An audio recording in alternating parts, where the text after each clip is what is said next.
Lucía Acosta es licenciada en Gestión Ambiental y trabaja con paisajes sonoros antárticos.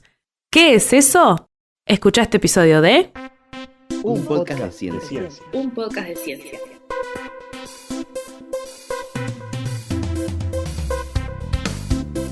Hola, gracias por escuchar un podcast de ciencia. Yo soy Soledad Machado, soy comunicadora científica y te hablo desde Montevideo, Uruguay. Para este episodio me senté a conversar con Lucía Acosta.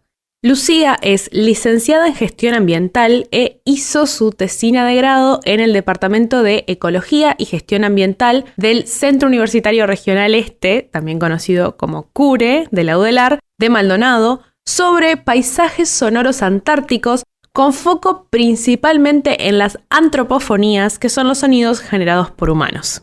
En su tiempo libre le gusta estar con su perro, cocinar y dormir la siesta. Y si la voz te suena más o menos conocida, es porque es la hermana de la genia de Patti Acosta, a quien quizás conociste en el episodio 43.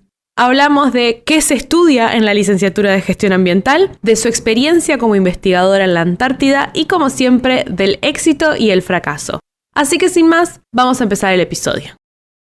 Bueno, Lula, muchas gracias por arrimarte en un día realmente cruel que podrías haber estado en tu casa abrigadita y calentita y te viniste hasta mi casa para contarme un poco sobre un lugar donde es un poco más frío que acá. ¿Cómo estás? Todo bien, ¿no? Muchas gracias a vos por invitarme a participar de esto. Bueno, no sé por dónde empezar. Capaz que la primerísima pregunta que tengo es ¿qué hace un licenciado en Gestión Ambiental? La licenciatura en realidad tiene como distintas salidas laborales y nos podemos dedicar a distintas cosas porque nos forman para eso. Tenemos 4 salidas, 4 perfiles de egreso que están enfocados en áreas bastante distintas. Uno se enfoca más en lo que son las pesquerías, otro en el ordenamiento territorial, hay otro más de contaminación ambiental y el que elegí yo que es de manejo de ecosistemas. La idea de los 4 perfiles de egresos en general es que nosotros podamos tener herramientas que ayuden después al desarrollo de las tomas de decisiones. Entonces, desde ese lugar, el espíritu de la carrera en general es poder generar información y poder generar vínculos con las comunidades y con las personas locales para poder apoyar a esas tomas de decisiones, poder hacer cambios basados en la información que tenemos, en información que va a estar avalada por métodos que están definidos. Y bueno, y particularmente el perfil que yo elegí, que es el de manejo de ecosistemas, se enfoca mucho en poder ver distintos aspectos de los ecosistemas y cómo están cada uno de esos ecosistemas y los elementos de esos ecosistemas. Tiene mucho que ver la licenciatura en general con el trabajo en territorio y con poder trabajar con las personas que están en los territorios que nosotros queremos trabajar. Entonces tenemos como una parte social súper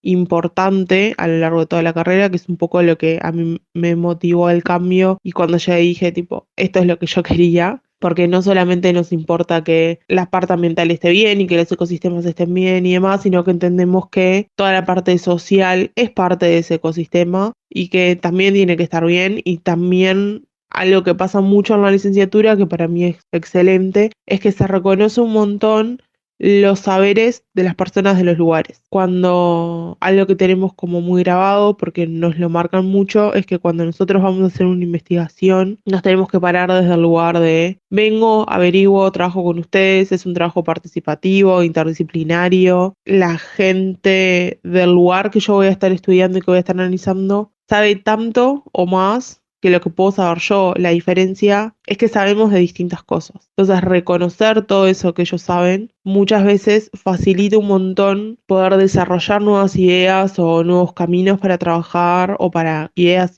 para implementar, pero porque también los empezamos a hacer parte a ellos de todo esto que nosotros queremos generar nuevo. Entonces, eso es algo que está súper bueno de la carrera en general. ¿Esta carrera ya existía y yo no sabía o es relativamente nueva? Es relativamente nueva porque empezó en el 2012 la carrera. En realidad es como de las más nuevitas de la UDELAR.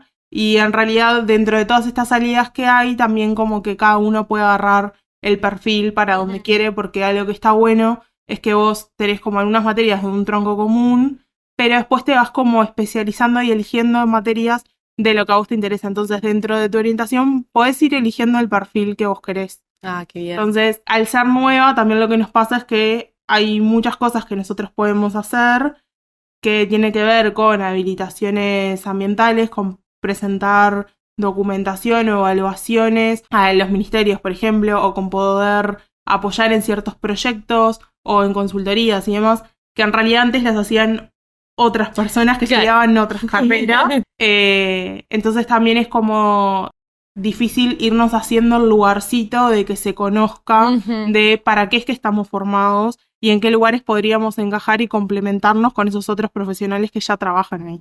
Ay, qué bien. ¿Vos ya sabías que existía esto o medio que entraste a la Facultad de Ciencias? O sea, ¿cómo llegaste a una carrera de estas de las nuevas? En realidad yo entré a la Facultad de Ciencias en el 2013, inscripta a hacer Ciencias Biológicas. Ujú. Me inscribí en Facultad de Ciencias y me inscribí en Facultad de Humanidades para hacer Antropología. Ay, No tenía muy claro qué era lo que quería hacer y dije, probemos. Fui creo que 2 semanas o 3 semanas a las 2 y terminé decidiendo por la gente que había en facultad. Me sentí mucho más cómoda en Facultad de Ciencias, ujú. pero era meramente por la gente con la que me encontré. Capaz que si hubiera sido al revés hoy ya estaba en otro lugar. Y en una de las clases me preguntaron qué me imaginaba yo haciendo después. Ujú. Y mi respuesta fue que me interesaba un montón todo lo que pasaba en el ecosistema y cómo nosotros nos relacionábamos con él, pero para mí una pata súper fuerte es la parte social. No podemos dejar de lado la parte social para poder tomar todas estas otras decisiones. Claro. Y que a mí me interesaba poder salir del UDELAR hacia afuera y que el trabajo que yo haga sirva y aporte para algo por fuera de los laboratorios y de las investigaciones. Y la profesora me miró y me dijo, te equivocaste de carrera. Y ahí me contó que existía esta licenciatura, que tenía muchas materias en común en los primeros años. Entonces dije, bueno, termino este primer año y el año que viene veo qué es lo que quiero hacer. Pasaron cosas en la vida y terminé decidiendo cambiarme de carrera en el 2018 recién. Pero, Fue- o sea, le erraste de carrera, pero no de facultad. Bueno, Es un claro, montón. la carrera depende de Facultad de Ciencias, pero se hace en el CURE de Maldonado. En Ah. el CURE de Maldonado y en el CURE de Rocha, que son los centros regionales de UDELAR. Ujú. Que eso estaba buenísimo porque están descentralizando la universidad y ya no es que las que están en Montevideo también están en el interior, sino Claro. que hay carreras que están en el interior y si las querés y sos de Montevideo te tenés que mover. Como la gente del interior que se tiene que venir a Montevideo. Exacto. ¿Y responde a que hace como cosas en territorio o es por descentralizar esa parte? Tiene que ver con las dos cosas. Por ejemplo, la salida que te decía de manejos pesqueros integrados tiene Ujú. mucho más que ver con los territorios en los que se desarrolla Claro. la licenciatura. Pero creo que tiene como las dos patas. Por un lado, descentralizar y por el otro lado, dentro de esa descentralización, eligieron qué carreras poner en cada lugar. Porque están estos del este, que son el de Rocha, el de Maldonado y el de 33. Ujú. Y después hay otros en Paysandú, en Rivera, en Salto. Entonces, dependiendo de las zonas también, qué cosas fue mejor poner en cada uno. Me parece que va un poco por ahí la decisión. Ahí va. Entonces, ¿vos terminaste cursando en Maldonado? Sí, en 2018 viajé. Entonces, algunos días me iba para allá, estaba todo el día. Y lo que me pasó fue que terminé el año muerta, pero Sí. súper contenta de que me gustaba lo que estaba yendo a hacer. Y en el 2019 me fui a vivir todo el año allá. Entonces, como que lo súper aproveché porque hice un montón de materias, Ujú. pero además, nada, viví un montón de experiencias de vivir sola, de tener que manejarme, de, bueno, a ver cuándo voy a Montevideo y qué cosas hago, como que era todo al revés, pero lo disfruté un montón y algo que yo les decía siempre a los gurises allá, es que para mí allá es como que tienen una energía que es como que viven de vacaciones. Que no es porque no hagan cosas, es porque el tiempo que es para trabajar y el tiempo que es para disfrutar y en el día hay tiempo para todo y eso me parece que es como buenísimo el concepto de lograr alcanzar eso y para mí la gente allá no se da cuenta pero lo retiene, como que es tan innato que Claro, sí. no le llama la atención, Es como el océano. tal cual. Y Sí, en el 2020 lo que me pasó fue que apareció la pandemia. sí. Entonces terminé de cursar virtual. Las últimas materias que cursé fueron en el 2021, más o menos, terminando el 2021. Ahí va, y ahí te volviste ahora a Montevideo. Claro, terminó en 2019, el 29 de noviembre, me volví a Montevideo porque el alquiler que yo tenía era como de invierno. Entonces tenía que dejar libre la casa para que la pudieran alquilar en verano. Claro, dijiste, vuelvo en marzo, va a estar todo bien. Sí, y el fin de semana que me volví al lunes siguiente a que dijeron que había pandemia y no me volví. Bueno, pero al final terminaste y contame un poco sobre tu trabajo final. ¿Es una tesis, es una tesina, es un trabajo final? ¿Cómo funciona esa parte? Es una tesina de grado. En realidad, antes de la tesina, nosotros en la carrera tenemos una monografía que presentar. Entonces, el tema lo elegí como un poco antes para esa monografía. La idea es que la monografía sea como el trabajo más bibliográfico y de investigación de lo que después se va a transformar tu tesina, que es un trabajo de investigación, pero más de campo y de manejar los datos que recolectaste, ¿no? Entonces, nada, yo desde, no sé, creo que desde que entré a Facultad de Ciencias, alguien me dijo, ¿se puede ir a la Antártida? Y yo dije, yo voy a ir a la Antártida. Porque además yo no tenía muy claro que la Antártida existía y qué cosas hacían ahí. Y cuando entré a Facultad de Ciencias dije dos cosas. Voy a ir a la Antártida y voy a trabajar en espacio-ciencia. Ahí va. O sea, lo tenía, pero muy fijo. En el 2016 trabajé en espacio-ciencia y en el 2017 trabajé de vuelta. Entonces ahí fue como el primer check. Y lo de la Antártida fue como que me dijeron que se podía ir y las únicas dos formas para ir era o ser parte del equipo militar, digamos, o a tener una investigación asociada al Instituto Antártico Uruguayo. Entonces, la otra forma que existe es ir por turismo. Yo no estoy de acuerdo, en realidad, con el turismo antártico y con las formas en que se da el turismo antártico, porque me parece que es un lugar que es como lo más parecido a un lugar donde el hombre todavía no hizo mucha cosa, que de hecho sí hay como ciertos impactos y se está trabajando sobre eso, pero era como que yo no quería generar un impacto extra solamente por ir a conocer. Claro. Entonces fue... Que es muy difícil porque dan muchas ganas de ir a la Antártida. Y es que es re difícil, pero fue como, lo tomé como una decisión. Si no puedo ir por una investigación, es que no tengo que ir. Claro. Y me lo puse como objetivo y cada cosa que decía Antártida yo iba y me anotaba y preguntaba y no sé qué. Y un día le pregunté a un profesor que trabajaba en el instituto, ¿qué tengo que hacer para ir a la Antártida? Y me dijo, presenté un proyecto. Entonces ahí empezamos con un grupo de estudiantes de facultad a querer escribir un proyecto y estuvimos con un montón de idas y vueltas y nos hacían arreglos y nos mandaban para atrás y además estaba como cada uno muy en la suya, entonces en un momento dije, esto no corre más. Y en una clase una profesora dijo que estaba buscando un estudiante para hacer su monografía y su tesina a final de grado en temas antárticos que tienen que ver con el sonido y los impactos. Y fue tipo, esta es la mía. O sea, te estaba esperando. Y fue por Zoom, yo nunca había visto la cara de la profesora, no, nada. ¿No sabías qué altura tenía? Nada. Lo único que sabía era que se llamaba Lucía, igual que yo. Ah, está. Y que... Serendipia. Claro, y que trabajaba con cosas de la Antártida y dije tipo, bueno, es ahora. Y le mandé un mail. Y bueno, ahí tuvimos una reunión y nos conocimos y demás. Hice primero la monografía, que fue sobre ver cuántos estudios hay hoy publicados que mencionan el sonido terrestre en la Antártida.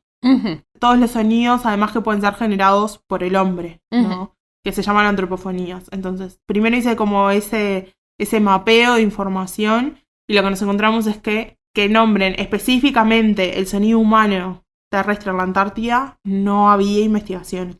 Okay. Como que todo lo nombraba como muy de forma tangencial y como podría ser que esto afecte, pero no había nada que dijera esto es algo que tenemos que estudiar y que tenemos que poner el foco. Sin embargo, el sonido humano en el mar sí está mucho más estudiado por todo lo que tiene que ver con los animales marinos y las rutas de migración y que la pesca y demás. Entonces eso sí está mucho más controlado.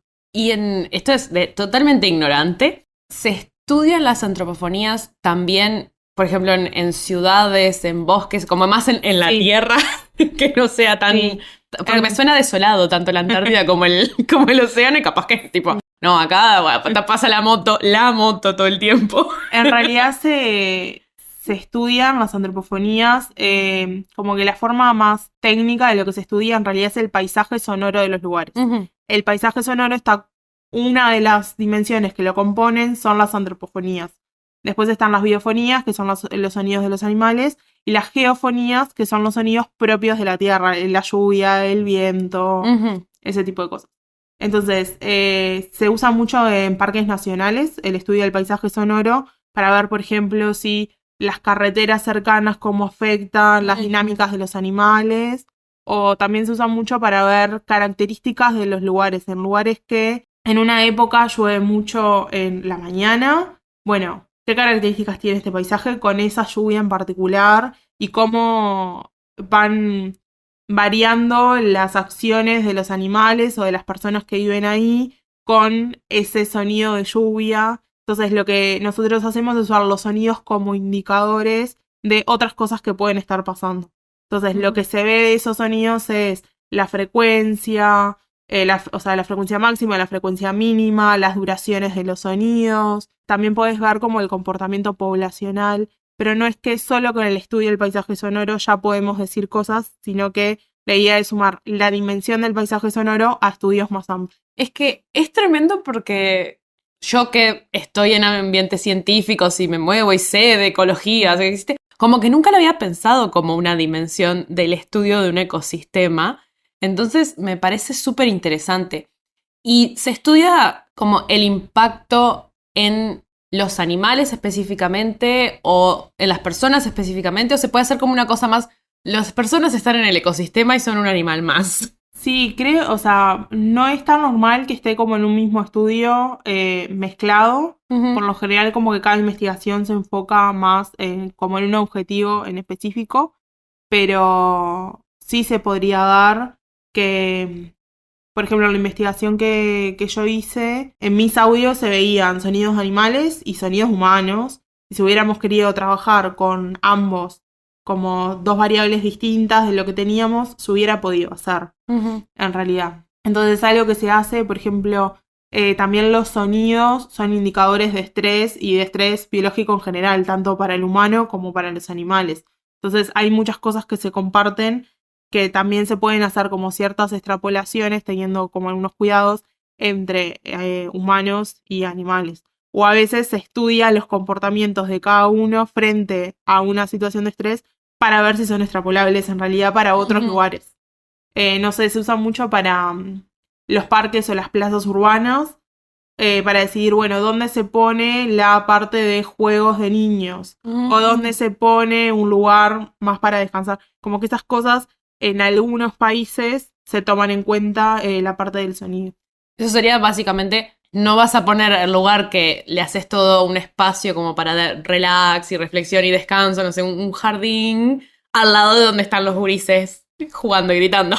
Sí, no solo, o sea, como por la interacción entre ellos, sino de no hacer ese espacio de más lúdico y de distensión al lado de la vía de un tren, por ejemplo. Ah, también. O al lado de un aeropuerto. Claro. O como que hay otras cosas de tu entorno que te van a estar afectando si esas actividades se pueden como llevar adelante de la mejor forma posible o no. Entonces, como que también son cosas para ver, a veces no tanto para decir acá no lo pongo, sino para decir, bueno, ¿cómo diseño esto para que todo este entorno no me afecte? Está tremendo. Sí, hay un montón de cosas como para seguir investigando y como rascando, y que se usen mucho más este tipo de investigaciones, más como hacia la planificación de cosas, ¿no? Sí, sí. Entonces, Lucía se encontró con Lucía, hizo un proyecto y finalmente cumpliste tu segundo tic. Sí. No te quedaste en la Antártida del espacio ciencia, que dicho sea de paso no está más. Es verdad. Fue un gran dolor cuando me enteré que no estábamos. Todo el mundo, nosotros recibimos en un curso de Introducción a la Comunicación Científica a Marta Cambre, la directora del Espacio Ciencia, todos los años. Y el año que les contó que habían sacado la Antártida, todos los estudiantes fue tipo, no, la Antártida, no sé qué horrible. Yo también me puse re triste cuando me enteré que sacaron la Antártida. Sí, en realidad creo que lo que o sea, era como re linda atracción, pero estaba quedando como bastante obsoleta en cuanto Sí. a la tecnología. Sí, claro. Entonces, si no se podía como seguir desarrollando eso, ya cuando lo mudaron, capaz que ni valía la pena como mover toda esa estructura del lugar. Sí. Pero bueno, volviendo a lo que me preguntabas, me encontré con Lucía, ella ya tenía su proyecto, que ya estaba aprobado por el Instituto Antártico y demás, entonces ya había como todo un camino recorrido. Y lo que hice fue sumarme como estudiante de ella. Y bueno, hice todo este trabajo monográfico, me llevó 1 año y poquito. Lo presenté y después cuando estaba terminando el trabajo monográfico, en la pandemia, y un día me llama y me dice que había una posibilidad de que capaz que pudiera ir a la Antártida, que era a partir de noviembre, pero que todavía no estaba muy definido qué iba a pasar por la pandemia y demás, porque el año anterior había sido como bastante restringido el qué cantidad de personas podían ir por base antártica de los países y demás, y en qué condiciones, tenían que hacer un montón de cuarentenas y todo eso. Entonces yo dije, bueno, está buenísimo, yo tengo una imagen de yo llorando en la cama porque diciendo, ay, al fin lo logré. Y al final ese año no se dio, que ahí en realidad, o sea, como que les agradecí un montón como el gesto de que no se hubiera dado en ese año, porque en la situación que iba a tener que ir era como, ya de por sí ir a la Antártida no es algo tan sencillo. No, claro. Pero no es sencillo de ir y además no es sencillo emocionalmente muchas veces el llevar estar ahí, que es toda una dinámica distinta. Y haber ido en una situación de pandemia, donde había muchas más restricciones, donde era mucha menos gente, yo no sé cómo me hubiera sentido yo en esa situación. Claro, que ya es un lugar donde está muy aislado, hay muy poca gente de entrada, digamos. Sí, entonces que tuvieran como ese cuidado conmigo de decir, bueno, no es el mejor año para que vayas para que sea tu primera experiencia. Yo lo valoré un montón. Qué bien. Y bueno, empezamos a trabajar en lo que sería como la tesina y a definir algunas cosas. Ella ya tenía audios que había grabado ella en el 2017 y entonces empecé a trabajar con esos audios y hubo una persona que iba por otro proyecto que nos hizo como el favor y la ayuda, porque lo que pasa mucho también allá es que por más que vayas por otro proyecto, le das una mano a uno y le das una mano a otro y entre todos salen las cosas. Puso los grabadores y los iba seteando y cambiándole las baterías a medida que iba pudiendo para poder tener datos. Y en el 2021 me dijeron, esta es tu oportunidad. La tuya. Vas vos. Yo ya estaba como muy enfocada, me había puesto a entrenar y a hacer cosas como decir, bueno, si voy a ir, tengo que ir a poder hacer todas las cosas que tenga que hacer. Yo sabía que para mí iba a ser como un tremendo desafío. Y que no sabía muy bien con lo que me iba a encontrar, porque sabía un montón de cosas de la Antártida, pero era como, ¿esto será verdad? ¿Con qué me encuentro yo? Porque todo el mundo te cuenta cosas de su perspectiva y son cosas re distintas. Claro. Y depende mucho de lo que vayas a hacer y en el rol que vayas también. Entonces era como que, bueno, vayamos con cuidado y veamos. Y nada, tuve un par de reuniones con ella y con mi cotutor de tesis para que me explicaran las cosas de, bueno, el grabador se pone así, la idea es ponerlo en estos lugares, no sé qué. Y hice 15 días de cuarentena y nos hisoparon las 2 veces y demás, porque todavía estaba todo esto de no hay COVID allá, no llevemos. Claro, no seas la persona que lleve el COVID a la Antártida, por Exacto. favor. O sea, en la base uruguaya no había habido COVID, en las otras bases sí había habido, entonces estaban como bastante aislados entre las bases también. Y bueno, en un 20 y pico de noviembre llegué a la Antártida. Y llegué y se me cayó alguna lagrimita. Exactamente, te iba a preguntar, ¿lloraste? Sí, fue como la emoción de llegar. Además, cuando llegamos, era como el día perfecto para llegar, porque todos nos decían, no, va a haber tremenda niebla, va a estar así, va a estar así. No había una gota de niebla, todo súper despejado, todo nevado todavía. Te estaba esperando. Y había un atardecer, pero hermoso, todo naranja, unos colores divinos. Fue como no puedo creer que esté acá, y me bajé y tipo toqué con las manos el piso, tipo, esto es real. Y nada, después estuve allá como unos 15 días más o menos, sí fueron 15 a 20 días, que me encontré con un montón de situaciones de decir, bueno, esto yo lo puedo hacer y hagámoslo. Hubieron cosas que me costaron un montón de caminar en la nieve. Yo nunca había estado en un lugar con nieve. Y no era caminar en un lugar con nieve con 5 centímetros de nieve. Era tipo, se me enterraba la pierna hasta la rodilla. Y como hago esto, y la gente me decía, pero no pises, anda como moviendo los pies, como arrastrando los pies. deslizándolos. Y yo no podía, no entraba en mi cabeza hacer eso. Y además sabiendo que todo lo que yo hacía o todo lo que a mí me costaba hacer algo, también iba como a perjudicar de alguna manera o hacer demorar a las personas que me estaban acompañando a mí, que tenían que hacer sus cosas. Entonces era como todo un contexto también, como decir, bueno, tengo que poder y que salga como salga. Y muchas veces el setearme, nadie me va a venir a buscar acá al medio de la nada. O sea, tengo que ir y tengo que volver. Claro. Que no era un detalle menor, porque muchas veces decís, bueno, yo llego y después veo qué hago. Y ahí no había veo qué hago. No, es la Antártida. Claro.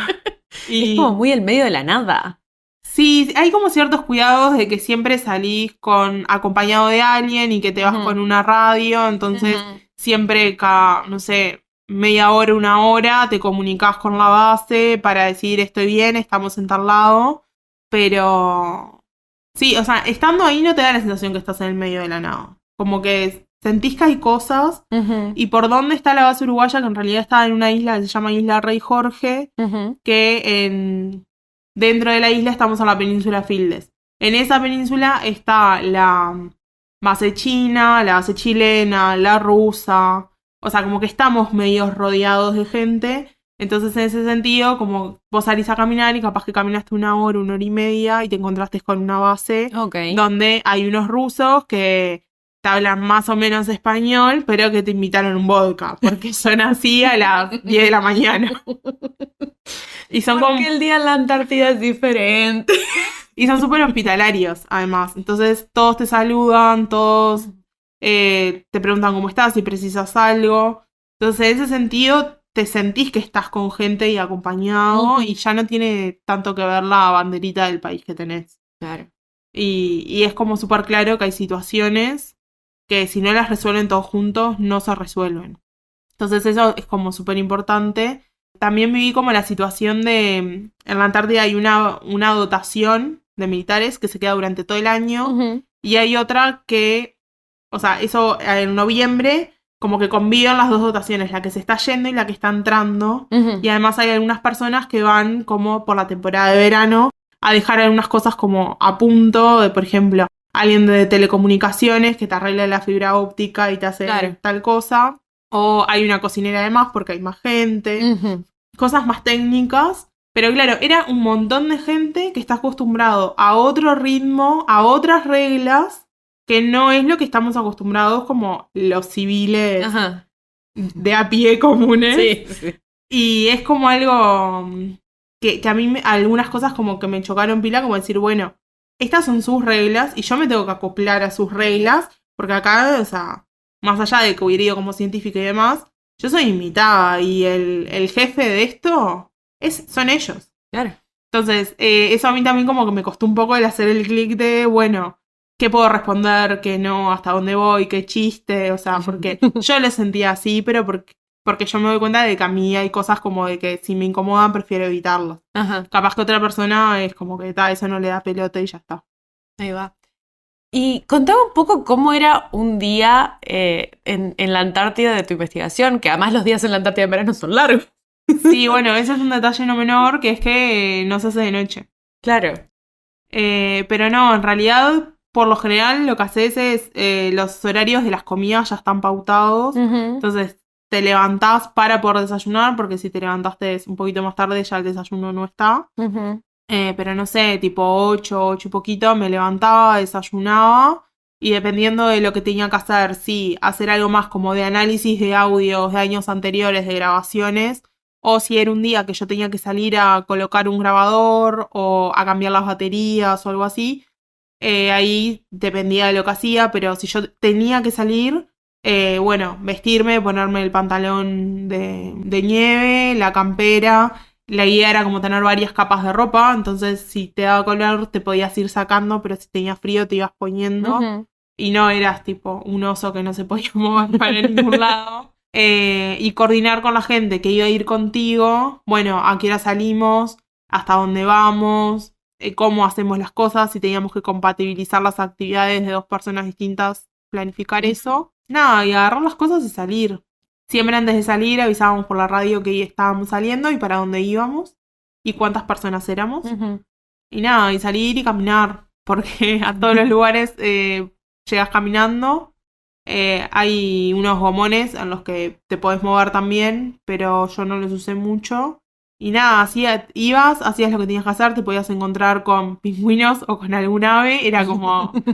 Y depende de dónde fueras, capaz que con algún león marino o algo así, pero no había mucho más que eso. Y por lo general, como nos llevaban todo el día o varias horas, nos preparaban algo para que nos lleváramos para comer. Y siempre en la mochila, la recomendación que me dieron y la seguí a rajatabla era tener un termito con té y una bolsita con granola o frutos secos. Ah, claro. Que nada, si te da un poquito de frío, tenías un poco de hambre, comías eso y seguías. A veces no te das cuenta que tenías frío hasta que parabas y te quedabas un poco quieto y era tipo, sí, hace frío. Está frío, che. Y nada, después volvíamos, merendábamos, nos bañábamos, hacíamos alguna cosa y ya después cenábamos y ese era como también el horario de más de distensión, que en la base había un futbolito, la tele, como ese tipo de cosas. Algo que no era menor era que siempre la regla era como que si vos te ibas a quedar en la base durante el día, porque ese día no tenías que salir, estaba bueno que, por ejemplo, vos te bañaras más temprano que la hora pico que llegaba todo el mundo, por un tema del agua caliente. Claro. De que llegaban, después de haber caminado un montón, con frío y demás, que se pudieran bañar enseguida, estaba bueno. Pero estas son más como reglas de convivencia que hay que... No sé si alguien me lo dijo eso, o es como un poco más de sentido común del lugar de que, bueno, Sí. tenemos que tenernos en cuenta todos y que esto funcione. Ah, eso está bueno. ¿Y cómo deciden en dónde van a poner los grabadores? Porque es una isla, hay 1000 lugares donde se pueden poner. ¿Qué estaban buscando escuchar o no escuchar en el caso de ustedes? Bueno, en realidad, en el proyecto entero se pusieron varios grabadores. Principalmente se pusieron en zonas que hoy no son un área protegida, pero que capaz que estaría bueno que sea. Ujú. Y La moto es un actor pagado. Para demostrar la importancia. de que esas cosas no pasen. O si no, o sea, como teníamos las dos cosas, o en áreas que no fueran protegidas, pero que estaba bueno como Ujú. ver cómo estaba afectando el sonido ahí para ver si había que tomar alguna acción, o en áreas que ya son áreas protegidas, o que son relevantes para los estudios y demás, como para ver, bueno, cómo está funcionando la gestión de este lugar. Y también algunas cosas que se miraban mucho era, bueno, ¿hay alguna colonia de animales muy grandes cerca y que pueda estar en riesgo? Lo que sí no se hizo en la puesta de grabadores, y no es el espíritu, me parece, es decir, bueno, lo pongo enfrente a esta base para ver qué es lo que hace esta base y captar Claro. todo el ruido. O sea, la idea no es señalar a nadie, Claro. sino decir, bueno, con las actividades que hacemos entre todos, estos lugares que hay que proteger o que tienen alguna fortaleza ecológica o que tienen como algo que nos interesa, ver cómo los estamos afectando y si los estamos afectando, capaz que no está pasando nada. Claro. Y eso también es información. Ujú. Entonces como, pero iba más como por los lugares que podían ser como más afectados, pero que eran de más importancia, como para poder ver eso. Entonces, ¿fuiste en 2021? 2021, las campañas en realidad arrancan en noviembre de un año y terminan en marzo del año siguiente. Entonces la campaña que yo fui fue la 21-22. Ahí va. Y tenías datos del 2017, 20. Tenía datos de la campaña 2017-2018 Ujú. y de la campaña 2020-2021. Y después la tuya. Y después la mía. Entonces tenías así como el sueño del pibe, datos pre, durante y post pandemia. Exacto. Y ahí, primero te quiero preguntar, ¿cómo se analizan? Tipo, te sentás, los escuchás y decís, esto es un gallo, ay, por favor. Esto es un pingüino, esto es una moto. Sí. En realidad lo primero que hice fue sentarme y escuchar sobre todo Tuvimos 2 metodologías distintas de grabación.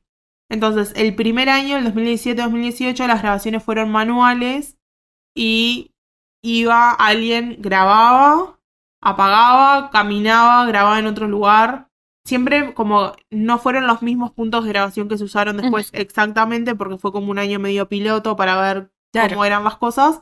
Pero ahí había como que los audios ya habían sido como preprocesados y estaban más limpios los que me llegaron a mí. No fue que las grabaciones fueron más limpias, sino que ya había habido un trabajo previo de eso. Los del 2020, 2021, a mí me llegaron en crudo, entonces lo primero que hice fue decir, bueno, escuchemos todos los audios de este periodo de tiempo, que no fue de toda esa campaña tampoco, y veamos qué audios nos sirven y qué audios entendemos que sí. A veces el no sirve no me sirve para nada, sino para esto no lo voy a poder usar. Entonces primero hice eso y me hice un semáforo de colores verde, amarillo, rojo. Excelente. Y fue algo como muy básico, fue como mi primer acercamiento. ¿De cuántos audios u horas de audio estamos hablando? Muchas. Los grabadores grababan las 24 horas del día, 5 minutos por hora. Ok. O sea, y estuvieron puestos desde, ponele, principio de diciembre hasta fines de febrero ese año. Okay. O sea, había muchos datos, por eso restringimos el periodo de tiempo que nosotros íbamos a usar. Lo que intentamos hacer fue restringir el periodo de tiempo en coherencia con los audios que teníamos de la campaña anterior, como para que después en tiempo fueran comparables. Comparables, claro. Entonces lo primero que hice fue eso, escuchar los audios, a ver si se podían usar o no para esto. Cuando tuve mis audios, hice un poco lo mismo, como para filtrar si había algo grueso que no se pudiera usar. Pero después de que tenía qué audios quería usar yo y cuáles eran, escuché uno por uno y iba marcando con un programa que hay que te deja como ir seleccionando los pedacitos de audio que vos querés y te aparece una tablita abajo que puedes ir marcando información, qué cosas escuchaba. Empecé marcando todo lo que escuchaba y después por si no llegaba a servir la información. Y después lo que decidí fue marcar solo antropofonías como en los que me restaban por un tema de tiempo de marcado, porque se escuchaban muchas más biofonías, no sé, pingüinos, elefantes marinos, todas esas cosas, que lo que yo estaba buscando en realidad, que eran los sonidos generados por los humanos. Claro.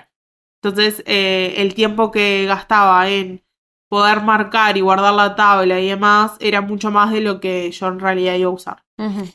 Y después de hacer ese trabajo, ahí pudimos marcar tiempos de inicio, tiempos de final, la duración, etc. Entonces ya podíamos manejar información y sacar un montón de conclusiones. Pero después lo que hicimos fue pasarlos por un programa que es del RStudio. Hay un paquete que estudia el paisaje sonoro. Entonces lo que tienen son índices que vos tenés que elegir qué índices querés usar, pero te detecta los índices como que cada uno sirve para algo distinto. Y lo que tenés que elegir es cómo los querés complementar entre ellos. O sea, estratégicamente cuáles vas a usar para que te muestren lo que vos estás buscando.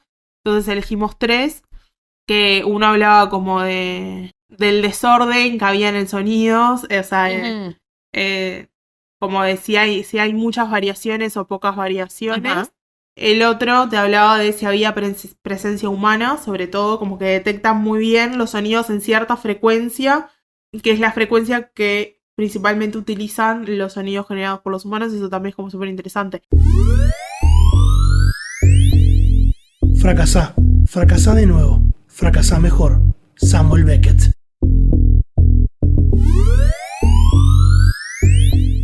Igual son súper disfrutables, igual son súper lindas, y es un aprendizaje también de decir, bueno, capaz que todo eso que estás como re empacado en que es eso y tenés que llegar a ese lugar, capaz que no es tan así, o sí, pero tenés que aprender a ver con otros ojos también.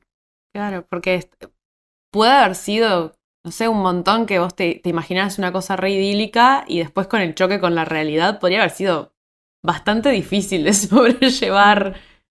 Si no tenés esta cosa un poco más de realista de decir, bueno, la gente es la que hay, esto que decías, yo acá soy una invitada, por más que sea científica, y esta es la gente que está. Es difícil. O sea, me costó en el momento, pegué un par de llamaditas para acá porque fue como, esto lo tengo que charlar. Pero es eso y es como el aprendizaje para todo el resto de las cosas, ¿no? Es como, a veces es eso, queremos tanto algo que tenemos que saber que para poderlo lograr y para poderlo disfrutar hay que aceptar otras cosas también, que capaz que no son las que nos gustarían. Y es como, capaz que, no sé si llamarlo fracaso, pero es como más extrapolado a la vida que a la ciencia en sí. Y bueno, y la ciencia la hacen las personas al final del día. No, está tremendo. Yo 2x3 con mi investigación me ha pasado de decir esto mismo. ¿Qué estoy haciendo yo acá? ¿Quién me manda? ¿Por qué no hay un adulto responsable que me dijo, no, nena, vos te quedas en tu casa? Y además, estando allá tampoco es que podés decir, bueno, me vuelvo unos días para mi casa y después vuelvo y todo. No, tipo, y tampoco te puedes tomar el día porque no tenés como muy... Algo que ya acercándonos como a la fecha de venirnos, algo que tiene la Antártida es que vos podés llegar y podés volver siempre que las condiciones climáticas lo permitan. Que no es un detalle menor. Entonces se estaba acercando el día que nos teníamos que volver, que era como un 17 de diciembre por ahí, y algunas personas que ya estaban allá y que eran parte de la dotación y casi un montón de años que iban, se dieron cuenta de que yo estaba como en un... yo me quiero ir para mi casa y yo quiero pasar las fiestas en mi casa. Y me pareció preciosa la experiencia, pero... Muy rico todo. Ya está. Y me empezaron a decir, pero mirá que nos avisaron por la radio que el avión no puede cruzar. Y yo estaba, no me digas eso, por favor. No. Pero como que se genera eso también como de la pelea sana, te pincho un poco para que te rías, porque... Y si no podía cruzar el avión, no podía cruzar y yo me tenía que quedar ahí. Y claro. es parte también.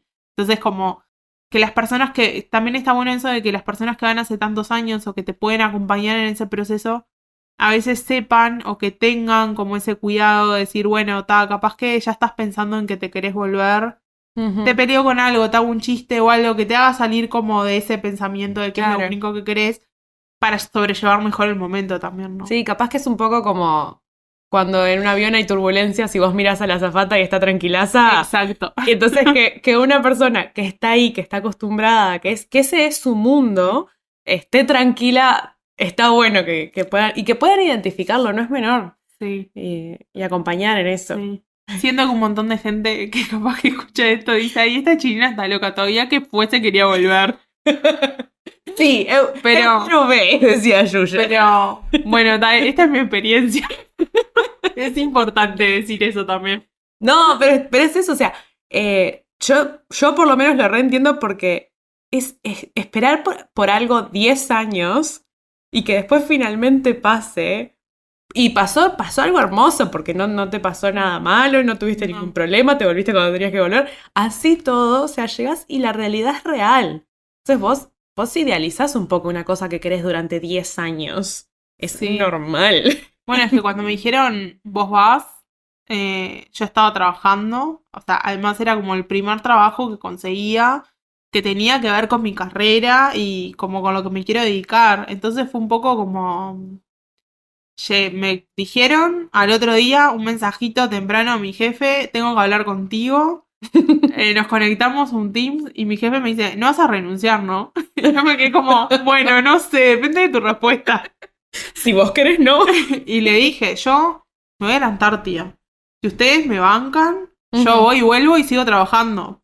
Pero si ustedes eso no lo pueden bancar, yo renuncio. Yo me voy a la Antártida. O sea, yo estaba con tal convicción de que ese era mi momento para ir, que no me importaba más nada. Y tiene que ver con eso que vos decís como del idealizarlo, de las cosas que uno a veces pone sobre otras cosas, que capaz que en el momento lo más racional hubiera dicho, no, conseguí este trabajo, me re gusta, me quedo, y si no puedo ir, iré en otro momento. O también, yo creo que es tipo, ¿cuántas chances tenés de ir a la Antártida? Es que fue un poco eso. Y trabajo hay un montón. Sí, Más o menos, pero hay más que chances de ir a la Antártida. sí. Bueno, por suerte, mis jefes fueron buena onda y me dijeron, no, sí, obvio, andate, ¿cómo te vas a perder eso? Claro. Y 15 días, además. volví y me esperaron para la fiesta de fin de año de la empresa. Ah. Todo el mundo en una mesa, contanos cosas de la Antártida. Ay, re lindo. Muy bien. Y uno estaba, ¿y para qué prendemos el proyector y proyectamos la foto? Y fue tipo, eso es un montón. Sigan haciendo el asado. Sí, pero eso como de la gente con la que te cruzás también es súper importante para que estas cosas salgan bien. Sí, salado. Dentro de las cosas que pudimos ver también en la tesina que hice y que es como, creo que es una de las cosas que teníamos como objetivos más claros y que pudimos darnos cuenta de que sí, de que es súper importante, es que toda la información que se generó y la invitación a que se siga generando información en la línea de los paisajes sonoros, no solamente de la Antártida, sino de cualquier otro lugar y principalmente de otras áreas protegidas también, es que se pueda implementar la dimensión del paisaje sonoro como un área de estudio a la hora de tener más información de las dimensiones del lugar para la toma de decisiones. Entonces entendemos de alguna forma que hay mucha bibliografía que lo apoya, que tomar decisiones con mayor cantidad de información es algo que es necesario, pero que además para tomar decisiones sobre qué camino de gestión voy a seguir en los ecosistemas particularmente, es importante tener en cuenta la dimensión del paisaje sonoro. Entonces, la idea también, como una de las conclusiones finales que tuvimos, fue que es algo que se debería empezar a trabajar para que el Comité Antártico, que es uno de los que toma las decisiones, pueda empezar a tener en cuenta todo lo que tiene que ver con el paisaje sonoro terrestre y generado principalmente los sonidos por los humanos, para generar otras líneas de gestión y que esas líneas de gestión se sumen a las que ya están hoy y que tengamos como un mejor manejo del área en ese sentido. Y ahora, o sea, cuando yo creé este podcast con este formato, no sé, me esperaba otra cosa. Me esperaba que las historias de fracaso fueran un bajón y que las historias de éxito levantaran un poco. Pero siempre las historias de fracaso terminan siendo como cosas lindas en su contexto con el tiempo. Pero igual no quiero dejar de hablar un poco de la otra cara, que es el éxito y el reconocimiento y el pensar en las cosas buenas y sacar aprendizajes y avances y nada, lo bueno. Entonces me gustaría que nos cuentes o bien en qué momento dijiste, mamá llegué, soy científica, soy la persona adulta a cargo, o bien hacia dónde estás yendo, o sea, cuál sería tu próximo éxito, tu próximo hito, hacia dónde estás trabajando. Bueno, creo que tuve 2 momentos de mamá llegué hasta ahora. Espero tener muchos más. Uno fue eso que te contaba hoy del día que hablo con mi tutora. Me dice, hay posibilidades de que vayas a la Antártida. Me largué a llorar en la cama que estaba hablando con ella por teléfono. Además haciéndome la dura con ella de que yo no estoy llorando. Corté el teléfono y fui hasta el living que estaba mi madre y le dije, mamá, voy a la Antártida. Y mi madre no entendía nada. Pero para mí decirle mamá voy a la Antártida fue tipo... O sea, fue lit un mamá llegué. Claro, fue como... Que después pasó 1 año y medio para que yo fuera. No fue como en el momento que fui. Fue como en el momento que para mí se hizo real y tangible. Esto que quiero, lo voy a lograr. Uh-huh. Ese fue como el primero. Y el segundo mamá llegué fue con... Cuando llegaste de la Antártida. Mamá llegué. Hubiera sido buenísimo. Pero de la Antártida. Pero en realidad cuando empecé a trabajar en este trabajo que te decía, me enteré que existía un mundo de empresas que, o sea, yo sabía que existían las certificaciones ISO y demás, pero me di cuenta de que había toda una rama de empresas que se certifican que yo no tenía ni idea, que particularmente eran las estaciones de servicio ONCAP, Uh-huh. que hay varias en el Uruguay que están certificadas en gestión ambiental y en Trinorm, en seguridad, salud, calidad y medio ambiente. Yo trabajaba como consultora para esas estaciones y me enteré que había todo un equipo que tenía más que ver con la parte de la distribuidora de combustible, que estaba organizando y que estaba atrás y dando soporte a todas estas certificaciones. Y le dije a mi madre un día, mamá, yo quiero trabajar ahí. 1 año y medio más tarde se abrió un llamado para trabajar ahí y me presenté y quedé y es en donde estoy trabajando ahora. Pero para mí la importancia de poder trabajar ahí no era solamente en llevar un sistema, sino de poder, como todo esto que yo aprendí y de las ideas que tengo, de poderlas plasmar para que efectivamente pasen, porque antes tenía la posibilidad de llegar a 5 o 6 estaciones, hoy tengo la oportunidad de llegar a 60 y a todas las que se sigan sumando. Entonces, como puedo decir, bueno, yo fue como que lo visualicé, fue quiero este trabajo y sin saber cómo pasó, 1 año y medio más tarde, estaba el llamado, me presenté, tuve las entrevistas y fue tipo, esto es mío. Terminé las entrevistas diciendo, se le di contado a mi jefa, diciendo, este trabajo es mío. Mío, esto es para mí. Di todo lo que tenía para dar. Qué Y bueno, nada, ese fue como el segundo mamá llegué. Y no sé cuál vendrá todavía. Siento que hay cosas que me las pongo como... Es como que donde pones el ojo pones la bala. Sí, no lo pongo en muchos lugares. Claro. Ni me pasa muchas veces tampoco. Con otras cosas soy como mucho más laxa y de que, quiero esto, pero después se diluye en el tiempo. Pero sí, con las cosas que me he puesto como firme, que a veces son cosas que ni siquiera sé cómo las voy a hacer y cosas que no dependen de mí. O sea, yo creo que realmente, o sea, las digo y de alguna forma lo manifiesto y el universo me lo trae. Pero creo que fueron como los dos momentos, porque también el del trabajo fue como una cosa de crecimiento personal y decir, bueno, hay alguien más que está como validando todo esto que sé y que está interesado y que todo esto vale. Y ven un potencial en mí que yo tengo que poder seguir desarrollando. Entonces, nada, como que venía un poco por ahí y creo, no tengo como el ojo puesto en un lugar en particular, pero sí tengo como una parte mucho más de seguirme desarrollando en herramientas que me permitan hacer mejor lo que hago hoy y el cómo hacerlo y poder ser como más efectiva en cuanto a las comunicaciones y me parece como que tenemos un gran bache en general en que las cosas que queremos decir y comunicar lleguen al receptor de la manera que tienen que llegar. Entonces, como que poder trabajar en eso me parece que es como que es re importante y creo que hoy tengo puesto como mi mirada hacia ese lugar, pero también estoy como mucho más enfocada como a mi vida personal y a las cosas que quiero yo, como decir, bueno, ya soy una adulta, me recibí, ya está, ocupémonos de estas otras cosas que son como más puertas adentro, que en algún momento toca también, ¿no? Sí, tremendo, me encanta. Bueno, entonces, nada, te seguiremos invitando cuando tengas nuevos objetivos y vos y tu hermana son mis ídolas. Yo cuando sea grande quiero ser como ustedes.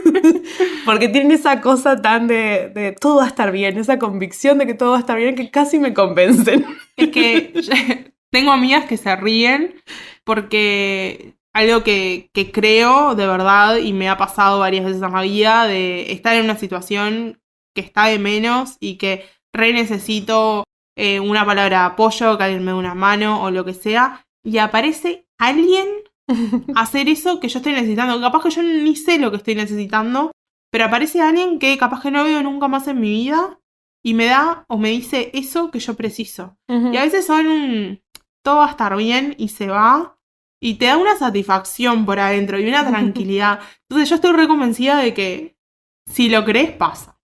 Y nada, y el mundo para mí funciona así. Entonces, como estoy yo tan convencida de eso, creo que un poco hago que las cosas a mi alrededor funcionen así. No hay argumentos de que funcione así, pero tampoco hay argumentos de que no funciona así. Así que bueno, muchísimas gracias, Lula, por contarme todas estas cosas. Seguiría haciendo 1000 preguntas más, pero el tiempo es tirano y hace frío y está bueno que te puedas volver a tu casa, aunque ya has pasado más frío. No, muchas gracias a vos por invitarme. Espero que no hayan estado tan desordenadas las ideas. No, hermoso, estuvo hermoso. Pero nada, gracias. Esto fue un podcast de ciencia, una producción de Soledad Machado y Magnus para Estudio Robota. Si quieres encontrar más episodios, suscribirte o dejar un comentario, lo puedes hacer en ivox.com, que se escribe IVOOX, en Spotify, en Apple Podcasts o en los otros lugares donde se consiguen podcasts. Además, puedes encontrar los episodios en el canal de YouTube de Perdidos en el Éter y puedes comunicarte con nosotros por Instagram y Twitter, es @podcastciencia en ambas redes. Si te gustó el episodio, te quedó alguna pregunta para Lula o aprendiste algo nuevo, déjanos un comentario en iVoox o en Apple Podcast, en las redes, mandanos un mail, una paloma mensajera, lo que te haga más feliz. Y como agradecimiento por escuchar hasta el final, en cada episodio les cuento un dato completamente inútil, también conocido como un boludato. En el episodio de hoy, honestamente no tengo un boludato, tengo un boludatazo. Y es que todas las estrellas que podemos ver sin telescopio están como mucho a 4.000 años luz de la Tierra. O sea que lo que vemos no es la estrella como es ahora, sino como era hace 4.000 años cuando se estaban construyendo las pirámides de Egipto. Muchas gracias por escuchar un podcast de ciencia y nos volvemos a encontrar con un nuevo episodio en 2 semanas.